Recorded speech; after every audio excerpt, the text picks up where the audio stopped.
Hi, welcome to another video on my series about engaging leadership. In this series, I share practical insights to help you move from what I call heroic leadership to engaging leadership. My name is Andreas Wettstein. I'm managing partner of Agility 3. We help high achievers become more effective leaders. Well, in this video, I will share 3 reasons why you should not link OKR, objectives and key results, with compensation. This is a mistake many companies make that implement OKR. What they do is they determine annual bonuses and salary increases based on the achievements of quarterly objectives and key results. Well, this sounds, at least in theory, like a good idea. In practice, it is not.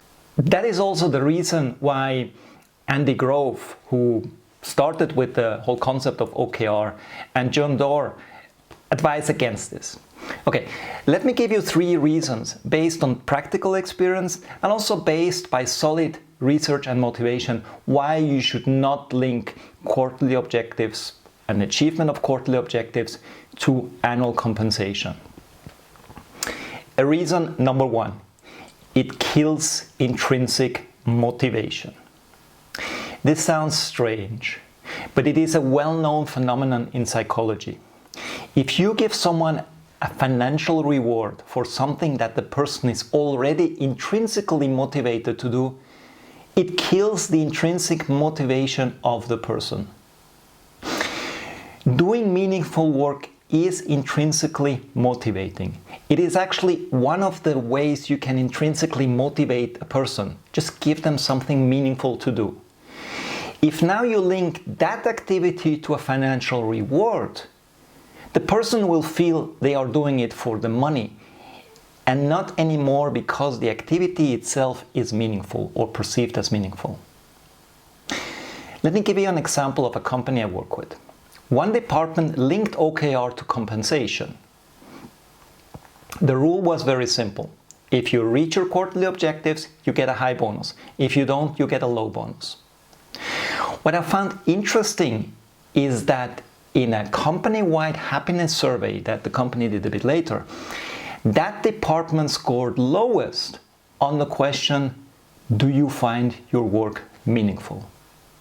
Reason number 2, it encourages people to set goals that are easy to achieve. Let's assume you have 2 team members. Person A sets quarterly goals that are easy to achieve. Person B sets ambitious stretch goals, which are much harder to achieve, but which are of much higher value to the organization. Person A cruises along the year in their comfort zone, and at the end of the year gets 110% goal achievement.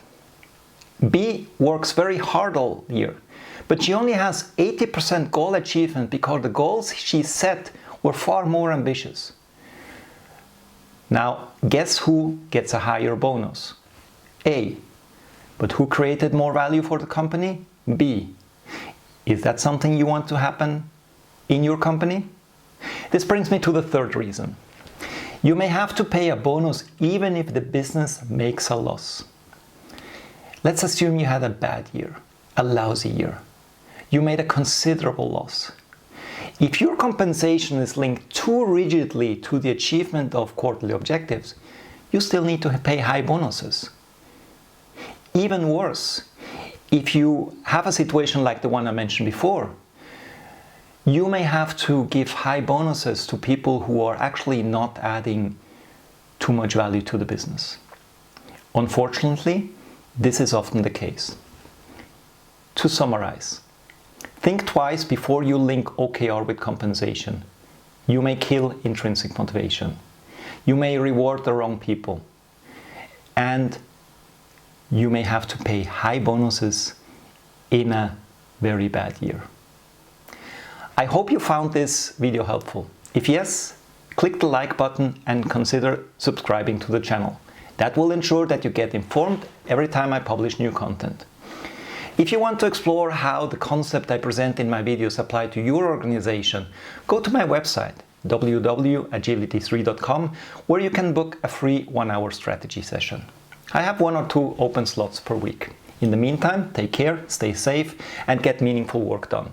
Bye and see you in the following video.